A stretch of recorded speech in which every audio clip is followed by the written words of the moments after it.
विषय गणित, कक्षा 5वीं, पाठ पहला, रोमन संख्यांक। तो बच्चों, आज हम रोमन संख्यांक इस पाठ के अंतर्गत हमारा नियम 3 और नियम 4 क्या कहता है इसे समझेंगे। नियम तीसरा यह है कि रोमन संख्यांक 1 और 5 में से कोई भी चिन्ह बड़ी संख्या के चिन्ह के दाईं ओर लिखने पर उसका मान बड़ी संख्या के चिन्ह के मान में मिलाया जाता है। जैसा कि आप लोग उदाहरण में देख रहे हैं कि रोमन संख्यांक 5 के दाहिनी ओर अगर हमने रोमन संख्यांक 1 लिखा तो उसका मान 5 और 1 6 हो जाता है।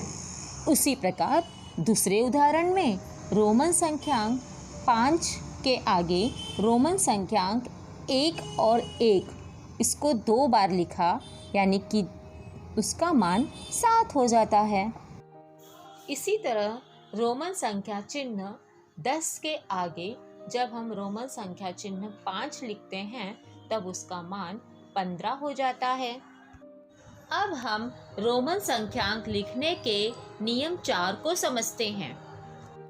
नियम 4 के अनुसार रोमन संख्यांक 1 को रोमन संख्यांक 5 अथवा 10 की बाईं ओर लिखने पर उसका मूल्य 5 अथवा 10 के मूल्य में से घटाया जाता है। अब हम इसे एक उदाहरण के द्वारा समझेंगे। उदाहरण में हमने रोमन संख्यांक 10 के बाईं तरफ जब 1 लिखा तो उसका मान 10 में से 1 घटाकर 9 हो गया। उसी प्रकार जब रोमन संख्यांक 5 के बाईं ओर 1 लिखा तो उसका मान हमने 5 में से 1 घटाया और हमारा मूल्य आया 4।